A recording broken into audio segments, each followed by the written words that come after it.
ये आपको पता ही है, सब लोगों का कहावत में भी यही है। तो मेहनत तो आप घर पे करो, बाहर करो, मेहनत अगर करोगे तो शायद रंग तो लाएगी। ठीक है। मैं एक ही मैसेज दूंगा कि जो जो आपके अंदर टैलेंट है आप उसको पहचानें, मेहनत करें।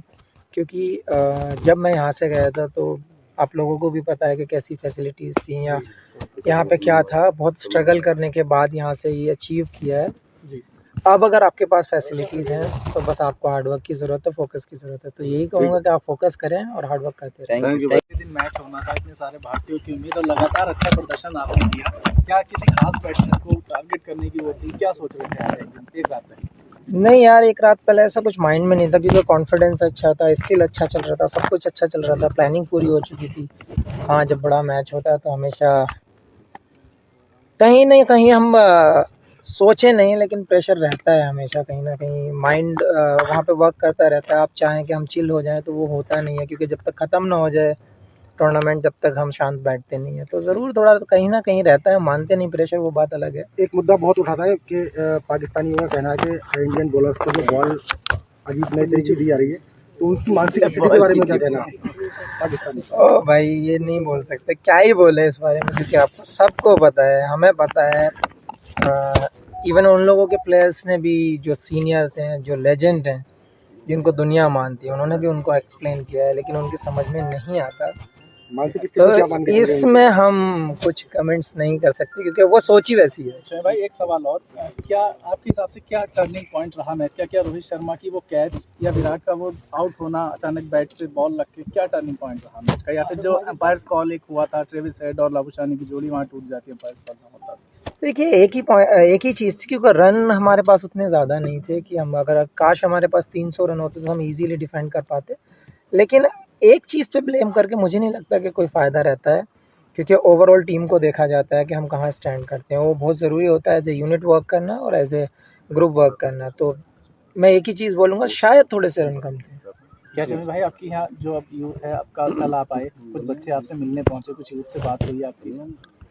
अभी थोड़ा सा टाइम दूंगा उनको भी, और जहाँ पे स्टेडियम का अनाउंस हुआ है वहाँ पे भी जाकर देखूंगा। अगर कुछ मेरे लायक सेवा होगी तो मैं ज़रूर। जो यूथ ट्राई कर, वो जो तैयारी, भारत का भी नाम रोशन किया है, और सरकार यहाँ आपके यहाँ पर स्टेडियम के लिए बाकायदा यहाँ ज़मीन तराशी जा चुकी है, उसका प्रस्ताव जा चुका है, उसको लेकर क्या कहेंगे आप?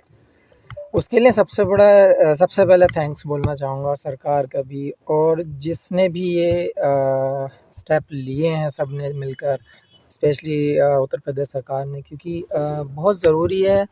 अपने यहाँ टैलेंट बहुत है और बहुत बच्चों को ज़रूरत है कि स्पोर्ट्स में भी आगे जाएं, लोगों को जागरूक करें।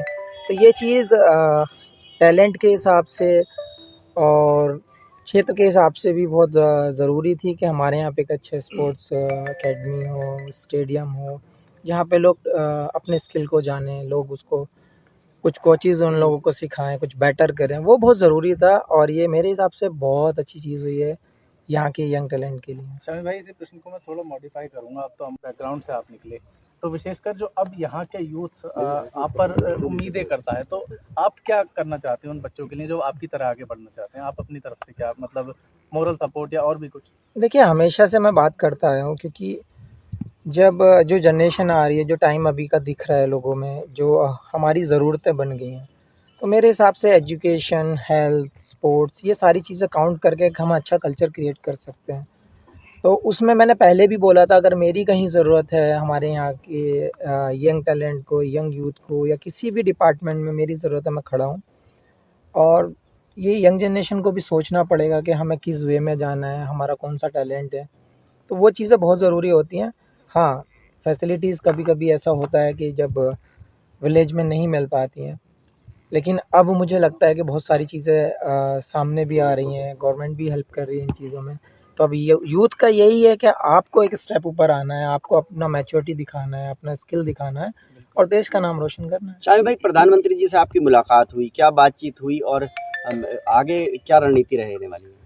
देखिए, बहुत ज़रूरी होता है, क्योंकि उस टाइम पे हम मैच हार चुके थे, और जब आपके प्राइम मिनिस्टर जब वहाँ पे आके आपको प्रोत्साहन देते हैं, तो वो एक अलग ही एक कॉन्फिडेंस होता है कि देश का ज़िम्मेदार आदमी आपके साथ आया है, आपके सहानुभूति दे रहा है। वो बहुत तरीके से आप लोगों का जो क्या बात हुई, क्या बात क्या वो हुई? आपकी ये उठाने आप का मुझसे प्रयास किया। सुनना चाहते हो, आपको वीडियो भी सोशल मीडिया पर घूम रही है, ऑडियो के साथ घूम रही है, आप लोगों ने देखा ही है कि कैसे उन्होंने सबका साहस बढ़ाया है, कैसे उन्होंने सबसे मुलाकात की है। ये बहुत अच्छा लगा हम लोगों को, क्योंकि देखिए मेरी हमेशा कोशिश यही है कि कंट्री के लिए बेटर करते रहें और अच्छा करते रहें, टीम जीतती रहे।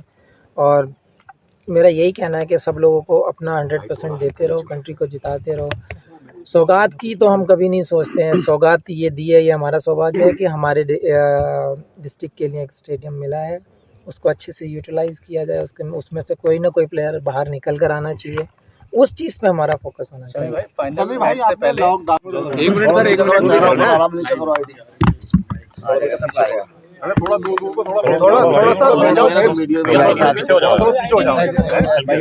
दो पीछे, खुल दो पीछे हो जाओ, पीछे। ठीक है शाहिद भाई, आ गए माजिद भाई। आसिफ भाई शुरू करें। देखो बताइए तो आज यहाँ प्रेस कॉन्फ्रेंस है भाई, सामने आगे हो जाओ, इसके विषय में बताइए। पूछिए भाई, जो पूछना है पूछो। जो वर्ल्ड कप को लेकर के सबसे बड़ा सवाल तो यही है कि वर्ल्ड कप के बाद में पीएम मोदी खुद मिलने के लिए आए और पीएम मोदी ने जो है आप सभी लोगों को जो हौसला बनाया है, लेकिन राहुल गांधी ने जो है वर्ल्ड कप को लेकर के जो है एक छीटाकशी की है। उन्होंने कहा कि वहाँ पर एक पनौती थे जिसकी वजह से ये मैच हारा है, तो उस पर आप क्या कहेंगे?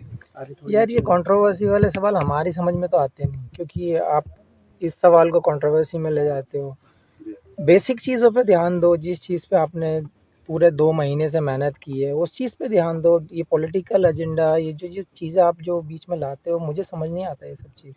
अच्छा, तो अब जो वर्ल्ड क्या कप है, रहा जो उसको वर्ल्ड कप लेके- में, क्या कमियां लगी हैं आपको कि कुछ और सुधार की जरूरत है?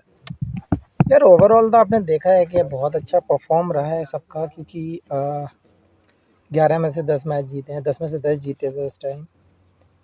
सो कॉन्फिडेंस की कमी नहीं थी, स्किल की कमी नहीं थी। मुझे लगता है कि एक बैड डे हो सकता है, जो वो किसी भी टाइम हो सकता है।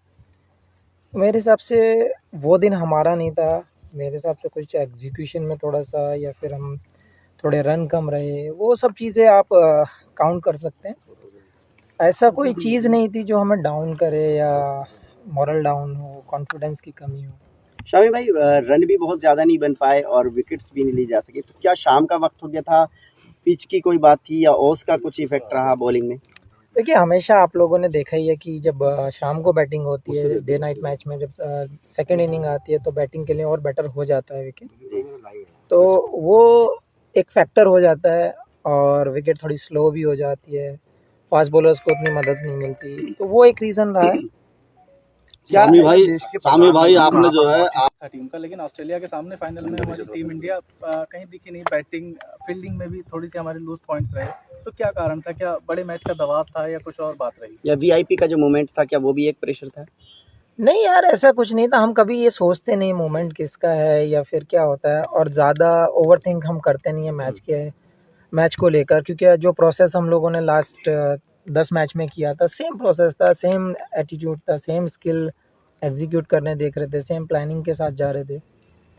मैं फिर से वही कहूँगा कि एक बैड डे हो सकता है और वो शायद हमारा फाइनल पहले था। 4 मैच में बाहर रहे आप टीम से, तब क्या दिमाग में चल रहा था, क्या सोच रहे थे? यार मेरी अप्रोच एक ही थी, क्योंकि वर्ल्ड कप जैसी चीज़ है, क्योंकि आपके जो 15 हैं, मेरे साथ अश्विन भी बाहर थे, तो अगर 600-700 विकेट लेके बेंच पे बैठा तो टीम की क्या कैपेसिटी होगी आपको आइडिया लग जाता है।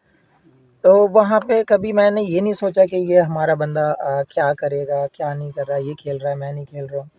कभी आज तक वैसे मन में आया नहीं है ये सवाल।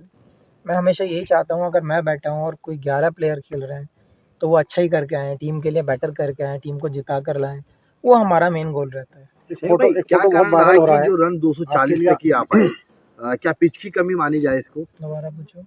क्या कारण रन रहा स्कोर कि जो कम रहा, स्कोर जो कम रन रहा। का कम रहा है, या पिच की कमी मानी जाए इसमें, या फिर जो प्रदर्शन करना था, जैसे आस और उम्मीद तमाम आवाम को आप लोगों को लगी थी, तो उसके लिए क्या संकेत है आपकी तरफ से? देखिए बहुत सारी चीज़ें काउंट टेक्निकली अगर आप देखना चाहें तो डे नाइट मैच में हमेशा बैटिंग शाम को अच्छी होती है, पिच स्लो हो जाती हैं, वो सब चीज़ें काउंट तो आपको करनी पड़ेंगी क्योंकि वो टेक्निकल हैं। तो अगर सामने वाली टीम जीतती है टॉस और वो बैटिंग को हमें इनवाइट करती है तो हमें बैटिंग करनी ही होगी, तो वो एक हो सकता है कि हाँ वो उन लोगों को एक बेनिफिट है। सेकंड की रन आपने देखा ही है कि 240 रन फाइनल में एक ऐसी टीम के अगेंस्ट, मेरे हिसाब से 30-40 रन और बनते तो मैच में और ज़्यादा मज़ा आता, हो सकता है रिजल्ट हमारे फेवर में होता। तो क्या पहले खेलना जो है वो हार की बड़ी वजह है? यार वो हमारे हाथ में नहीं था, क्योंकि हम टॉस जीते नहीं है, क्योंकि वो सामने वाला अगर बॉलिंग करना चाहता है तो वो टीम भाई जो आपने एक फोटो वायरल हो रहा है वो वर्ल्ड कप में पैर रखे हुए हैं।